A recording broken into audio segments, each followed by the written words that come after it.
All right. Welcome in. Postgame Live. Everyone up. Actually, why am I saying that? It's Yeah, not we lost, bro. That's after a win. Dude, it's a knee-jerk reaction. Yeah, fair enough. I was trying to get a knee-jerk reaction out of you and did not get one. Nah.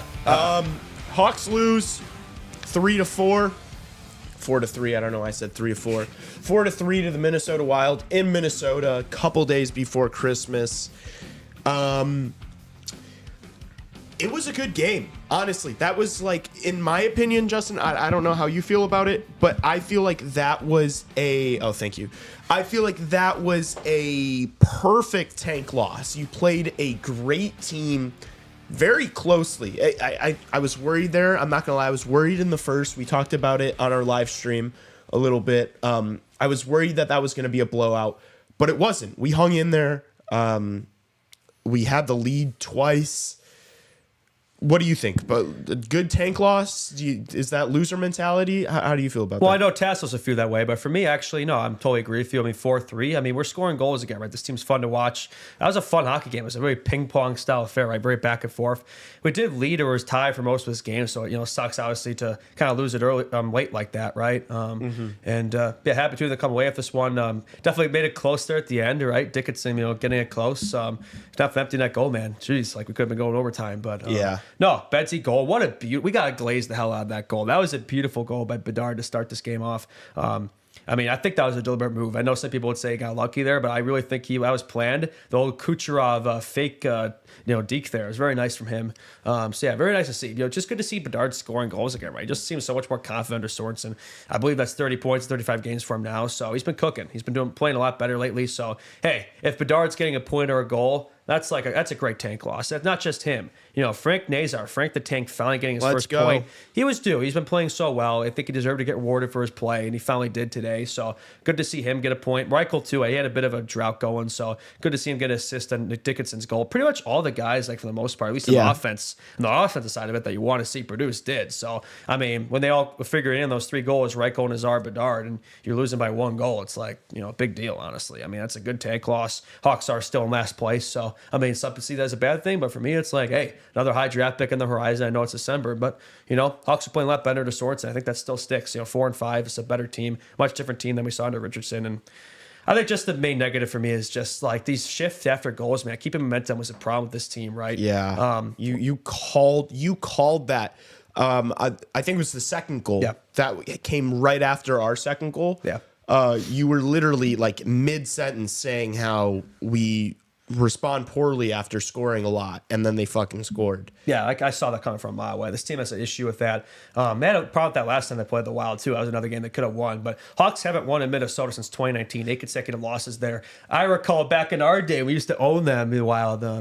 It's too bad that that's kind of shifted. This is no rivalry. They always kick our ass there in Minnesota, so especially when it's at Minnesota. But it's okay. I would so much rather I'd rather lose now than when we were beating them. I wasn't feeling good going to this game. I know they've lost 4 straight, but it's like that team was due, and like if there's a team to break that drought, it would be against us, right? Yeah. I think it was a hard-fought game, but a game that they can be proud of. I mean, it was a close game. I mean, the shots on goal, I believe, are pretty even, right? Let's see, 31. We outshot them. Yeah, we outshot the Wild 31-27. I think from peer to peer looked pretty consistent. So I think that was better than the last game.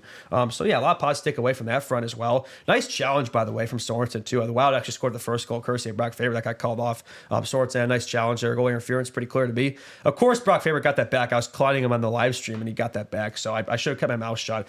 We seem to be really good at speaking things into existence on these live streams here. So that's the negative. We take another L on the live stream. I think our record drops to 2-4-1 or something. But still, I think we had a lot of fun doing that. I think it was a fun game to cover. Now we're heading into the holidays here, so yeah, we have to wait until Friday to our next Hawks game there. I'm really excited to see like the internet reaction, because I mean we've been doing this for the past like 2.5 hours, and I have not been on my phone at all because I was airplaying it to the TV. You've been locked in. I've been on my phone because I got to do my B-Hawk meme stuff. I'm excited to watch that Bedard goal back and see kind of what the internet reaction is to it, and like what people are like. Are people saying that he didn't try to do it? Are people saying that he did? I think Hawks fans will say that it was deliberate, but I'm sure a lot of NHL fans would be like, "Oh, the glazing, it was clearly accidental." But Bedard's such a talented player. I think that was totally planned in his front. It looked like his in after, like the way he celebrated, like it looked like he knew what he did. He was, you know, it was like that sly look. So yeah, awesome goal. Anytime Bedard scores it's good a goal, to see him scoring goals again, man. Yeah. They're coming consistently now, and we knew it was going to happen. All those people that were overreacting early season, like we knew that shot percentage was so unsustainable. He's been playing well. He's playing so much more confident under Sorensen's system. The reins seem to be unleashed in the offensive zone. I think him, Hall, Bertuzzi, that's a good top line. I thought the second line too had a really strong game. Yeah. Felino, Donato, Nazar. I'm glad they switched those up, the wings up with those two centers. I think probably Nazar's best game up here too. I thought he deserved more than just the assist, to be honest. I think he could have had some. A couple goals. Yeah, he had a strong game. A couple of really good opportunities Very for him to strong score. I thought that second line had a pretty strong game. Yeah. I just think like this performance tonight as a whole from the team was like so positive. Minnesota, I know, have lost 4 straight. They're on a bit of a skid. But they're one of the best teams in the league, and it felt like they played their best game tonight. Like I thought their first and second line like played so well every time that Kaprizov line's out there on the ice. So good, man. It's just like you're sweating bullets, and it's not just because it's hot as hell in this room. He's just so that line is just so dangerous. I thought they played a really good game tonight, but we hung with them the whole time, and I think that's just this under Sorensen, this team is just so much more competitive. They're never out of games, right? They're always in it. I mean, it doesn't matter what the score is, what the time of the game is. I was worried going to this game too, because like for that reason, right? It does seem like a lopsided matchup on paper. In Minnesota, we struggled there. I was worried it could be a blowout game, but it wasn't. Hawks, it was very close. I think pretty evenly matched. Wild were able to edge us out. Better teams tend to win close games like that. It's something this team has struggled with. But it's started to get better under Sorensen, but still some of those same issues are kind of still appear. But at least we're losing the right way now, right? I think there is a better way to lose games. I'd rather lose these higher scoring games, or at least you're generating offense, and the young guys are producing them these like 1-goal games under Luke Richardson. It's like absolutely, absolutely. Yeah. Rager in chat said if only Tavo scored on that. He had a wide open net. I need to see that again. How he missed that could have been. I think puck was on edge. He was skating backwards. He just didn't. He rushed it, and yeah, I mean, if he scores that goal, it's a completely different game. It wasn't just that. Like there were plenty of opportunities for the Hawks to tie the game. There was the one that like squeaked past Gustafsson, but it didn't quite cross the line. I can't remember who that was that had that shot. That was a close one too, and then a few opportunities late too as well. Yeah, I mean, we really did go goal for goal and shot for shot, band for band. Yeah, band for band, M for M, with one of the best teams in the league. All right, let's start getting into some individual players here. Some shocking things that I want to bring up. First of all, time on ice. Why do I like Anders Sorensen a lot? Like, I love the fact that he played Joey Anderson 5 minutes tonight. And Connor Bedard played 22 minutes, and Joey Anderson.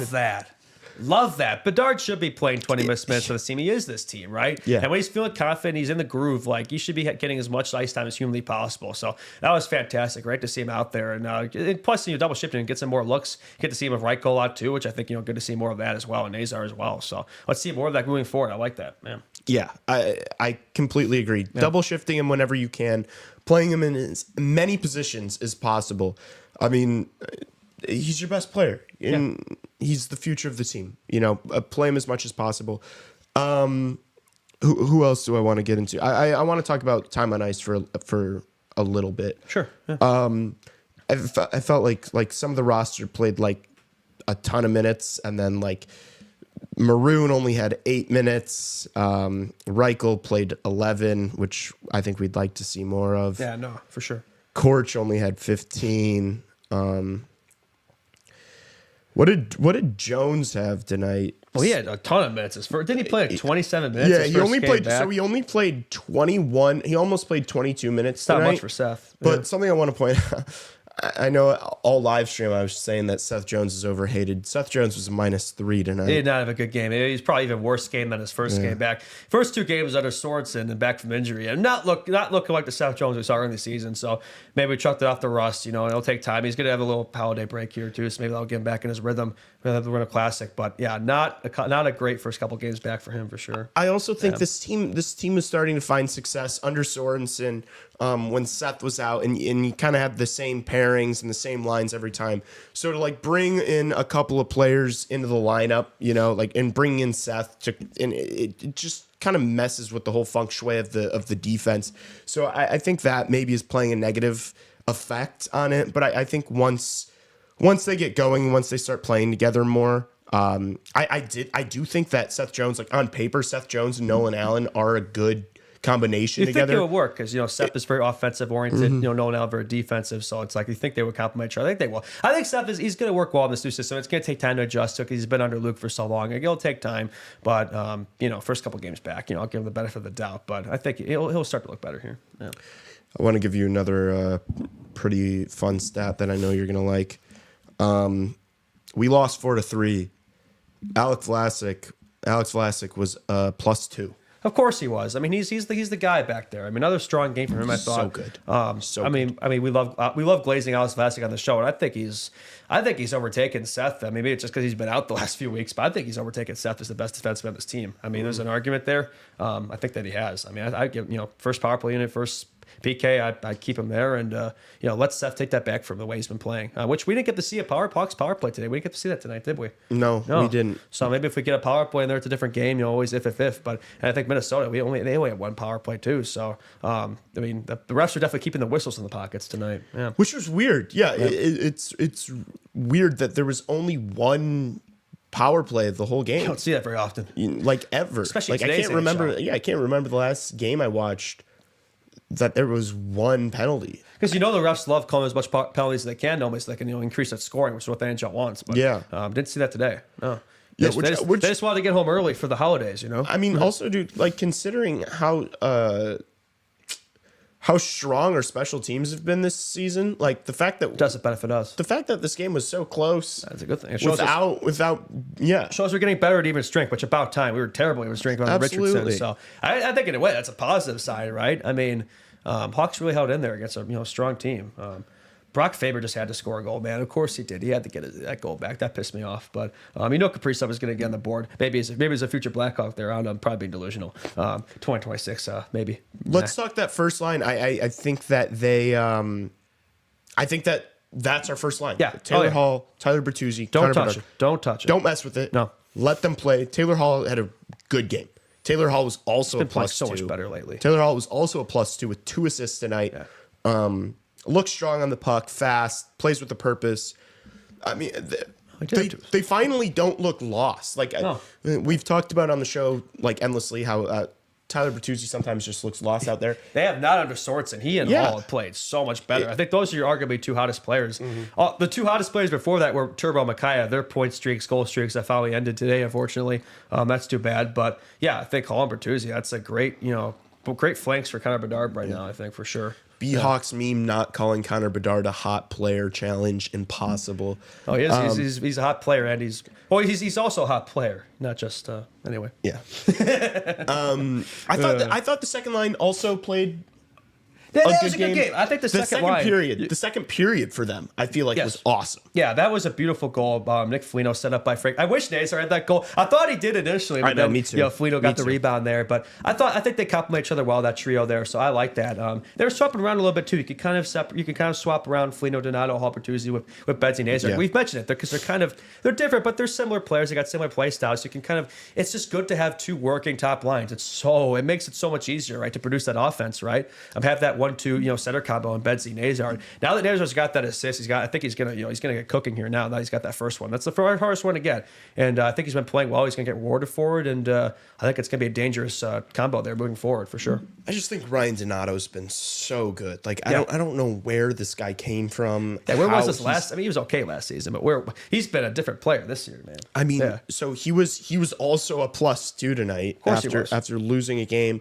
And he made that whole second goal happen. Yeah, and that play on the boards to get out of the zone and to set up that second goal was so ridiculous. If you want to read some chat and some questions while I'm filibustering. Yeah, somebody chat saying it. I hate to say it. I hate to grief it, but yeah, I would say Korchinski the last few games is he looks so great those first few games up, but in the last few have been a little tricky. It's been a little harder, but I don't think he had a bad game. There weren't any lapses. He wasn't a minus tonight. Well, there you go. You know, so I mean. Some turnovers though, where it's like, what's he doing in that play? But I think you gotta go through it. You gotta make those mistakes. You gotta go through those. It's gonna happen. You gotta go through those growing pains. It's not a bad thing for a young player, Yeah. And also for like a young player like that, like it's important. Like I hope the plan is to keep him up with the Blackhawks, and then I hope that the coaching staff are saying to him, "Look, dude, like you're not playing for your life. Like if you make a mistake, it's That's okay. what I worry about. We're gonna put you back out there. Yeah. Like do not worry, just go play." And I get the sense that is the case under Sorensen, right? I mean, he does have experience coaching these guys with the Ice Hogs, so I would hope that is the play, right? So you're playing. You got to play to your strengths, Oh right? Jesus! I didn't even realize that he said Kevin Korchinski is awful. No, that's cap. Oh, yeah, that's BS. No, yeah, No, you don't know puck. Kevin no. Korchinski's not awful. No. He's just he's a young. He's a young defenseman who's He's a learning the young game. It takes offensive defenseman. Yeah. It's gonna take time. Look at his intangibles, man. Look at his skating, man. Look at the plays he makes, the breakouts. Like it's gonna take time, right? Yeah, the stretch passes. Like he's gonna be a good seamless. player in this league. Defensemen take longer to develop, man. It's just how it works. Absolutely, Yeah. it's gonna take some time. So I'm not gonna get too down on that. But yeah, obviously his first couple games up were better than. I will say this. Sorry to interrupt. No, go ahead. I will say it's probably one of. I mean, this speaks to how good Bastizi's been. I would say it's probably one of Soda's weaker games. Not that those goals were on him, but I do think the first one he kind of lost it. Right. Yeah. The first real one, the one that called off. But like the rebound there, it wasn't all him. Like, the defense was kind of sleeping there too. But it's like it was clearly there. But I think he must have thought either it went in or like the puck went out of play or something because he was just frozen solid. And Kaprizov was able to put in the rebound pretty easily there. I'm not sure exactly. I have to see it again, but I feel like he could have had that one. Yeah. Yeah. Yeah. Not has an opinion. Nah, you don't know puck. Well, I think that's a perfectly valid. If somebody says that a promising young prospect, a promising young player in the league who was picked high in the first round of the NHL draft, if somebody says that person is awful, I think responding with "you don't know puck" is very valid. Don't unsubscribe. Don't take it personally. We're allowed to have these debates, right? No, it's all in good fun. Also, I know exactly who Big Smoothie is. So fucking get the fuck out of here. Are you homies with him or something? Yes. Oh, yes. nice. Okay. And I'll tell you who that is after this. Okay. Because you know who it is too. I can't wait to hear the lore. But no, Kevin Korchinski is not awful at all. No, I mean he's got things to improve on. Right, he's got a lot, growth in his game. But he's a 20-year-old defenseman in his second season here, so that's kind of to be expected. I mean, yeah. I don't even remember what the fuck I was talking about before that. But yeah, I mean, looking at this game here, of course, Marcus Foligno, Nick Foligno's brother, just had to have the empty netter to seal the game. That just had to happen, right? So he gets the upper hand. I'm sure I'll be yapping at Nick Foligno about that over the holidays. So sorry about that, Nick. Yeah, it's gonna. Well, be they both fun. scored today. Yeah, that's so the Felinos are going at it. But Nick Foligno scored a real goal from an actual goalie than that. So I think he had a better game. But when your team wins the game, it's like I think you come up the upper hand there. Unfortunately, yeah. And Dickinson was just a little too late. Too bad for the empty netter. There would have been a game tying goal. But good to see Reichel get assists there too, and Hall, like you said, 2 assists. And Dickinson, yeah, more goals from him. And hard to believe Dickinson was like tied with Bedard for the goals lead last season. Pretty wild. It was disappointing. Like the last couple minutes when we pulled the goalie to not get anything set up, to not get anything moving, no cycling. Like we turned the puck over like 3 times before Marcus Foligno eventually scored the empty netter. So that was pretty frustrating. And then it takes time to get set back up, right? Every time you do that, you got to re-enter the zone and get the cycling game going and look for that grade A chance. It's like every time you do that, it just wastes more time. And they eventually converted that, obviously, an empty netter, and it's like it took away. We would have tied the game up if not for that. So it's too bad. I mean, another Hawks edge. We've been edged a lot this season, and that continues. We're not losing any of these games. Like they've all been close games, just not quite able to come away with them. The close ones. Yeah. Yeah. I don't have much else. I guess this one comment. The face-offs. How about this? The face-offs were dead even, 50%. That's pretty awesome. wild. It's good to see the Hawks because it feels like every game I look at that stat, they're always lopsided. But yeah, somebody I forgot who was in chat during the live stream tonight talking about how we were 29% on the season. So is that right? Yeah. Or was he just talking about Bedard? No, he was saying that Bedard needs to not take face-offs. And he hasn't really been taking them much. Like I mean, he has been occasionally, but Sorensen's kind of had other guys. Like he's still been the center, but he's had other guys taking the draws. Which until he figures out the win face-offs, I think that's the move, right? I mean, so he's kind of already been doing that. Okay, before we get off, I have to say my dad just left a banger of a comment. Oh boy, what's he has to say? I love how both our dads are in these chats. I know, but that's what I've been saying on the show is that Nazer sliding into that 2C role has created, no, it's not even just 3 real lines, it's 4 real lines, because like they all make sense. Like the 4th line was like the only line kicking before he came up, and then you've got that 3rd line with Mikheyev and Teravainen, and now him being on that 2nd line, you actually have like a quarterback on that 2nd line. It's not just like 3, I guess you could say top 6, but more like middle 6 players all together. It's like now you have a guy with a purpose, with offensive creativity, playing with Donato and Foligno. It has added so much structure to the entire lineup, and this is what you and I have been talking about. Yeah, bro, your dad knows puck. I can see where you get that knowledge from. So shout out to Lee Grosman's dad. Yeah, very nice. Tapped in. But yeah, we how long we did good right here, Raven. We're good. I think we ran enough time. You sure? Let's chat. Do we want some more yapping? Yeah, unless anybody wants to. I'm really glad that Buffalo won today, so we're not the team, to let them, break that winning streak. Yeah, true. Because we play them Friday. We want to look ahead. So yeah, we get to, reflect over the holidays and come back to the Sabres. That better be a W, man. Even though they broke that drought, like that's still a team we should beat right now. Is that at home? Good question. Yeah, is that at home? Yeah. I think. No, because we played. No, it's not at home. Yeah, no, it's not. It's in the because I was at the game when we played the Sabres. It's in the KeyBank Center. What a fortress that is. Yeah, no, great home field advantage there for Buffalo. Yeah, they're too focused on the Bills right now. They care about the Sabres and the way that season's going. I don't really blame them. But yeah, we got the holidays coming up here. I mean, happy holidays to everybody watching this stream. I think it was enjoyable. Enjoyable game. Now chat's talking about Mikko Rantanen, and now I want to get in on this. Yeah, I'd be all for it, man. I'd be all for it. That'd be. Here's the thing. I'd be all for Mikko Rantanen if. What's the term and what's the price? I don't want to pay Mikko Rantanen $14 million for more than 4 years. Yeah, he's 29 years old. By next year he'll be 30. I don't want to pay him that much money. Yeah, past the age of 34. It's a tricky conundrum. I mean, I'd rather have him. I mean, between the two, between him and Marner, I think I'd rather have Rantanen. Of course. But the price is a tricky thing. I think he's still got a lot of prime hockey left in the season he's having now. I mean, yeah, maybe it's because it's a contract year, but I think the connection he has to McKinnon could be replicated with Bedard, and that would just get so much more out of his game to have somebody who's actually close to him skill caliber wise. That would just he'd have an easy 100+ point seasons. We talk about going to get a big fish, but the reality is this team, this very young core that you're moving up the ranks from college and junior hockey to the AHL to the NHL, they're very young. They're kids. They're, between the ages of 18 and 22 years old. So I don't want to splurge on a 29-year-old if you're going to be signing him to a long-term contract. Yeah, I see your point. But if you can get Mikko Rantanen for $14 million for 4 years, yeah.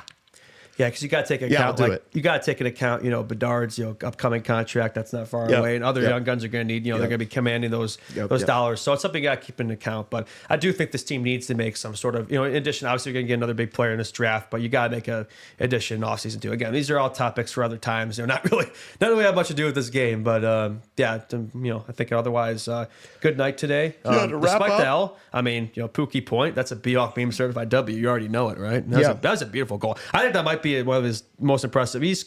Bedard doesn't really score boring goals. Like all his goals tend to be highlight reels, and I would say that's up there. Top he 5, did it on top purpose. 3. He did it on purpose. I don't want to hear I was lucky or it was accidental. I'm excited to go on Instagram, but he did that on purpose. Yeah, and no one can, a bunch of idiot comments saying it wasn't, a bunch of Philadelphia Michkov and Celebrini Sharks people. Yeah, they're gonna be saying that was an accident. But, well, they can have a nice evening. our boy's on top. So No, he clears those too. Yeah, sorry to hear it. Yeah, it's true. It's everybody knows it. Absolutely. Yeah. All right. Thanks for everyone who tuned into the live stream and the post game. If you don't already, follow us on Instagram, TikTok, Twitter. Join the Discord. Link in the description. Subscribe to the YouTube channel. We appreciate you guys so much. Christmas is a couple days away, and we kind of just felt like we had to do the stream, and I'm glad we did, because I think this was maybe the most fun one yet. This was a blast. I had a lot of fun. Thanks so much to producer Raven too for hanging out with us and doing this so that we can yap about a whole lot of nothing to you guys. We both really enjoy yapping, don't we? Yeah, that's why we do a podcast. So thank you all for listening. It makes it all possible, and it's a lot to look forward to if you're a Hawks fan. Right, this month we got the Winter Classic, which is pretty much this time next week, right, next Tuesday. So we will be there for that. Hopefully we'll get back on track here. We got 2 games to look forward to before that. You know, Friday gets the Sabres, and Sunday I believe. I don't even remember we're playing Sunday, but yeah, doesn't matter. We're playing Sunday too. no more pods for the rest of the week, but we'll be doing post games for Friday and Sunday. So stay tuned to that. Appreciate you guys. Love you. Ka-chow.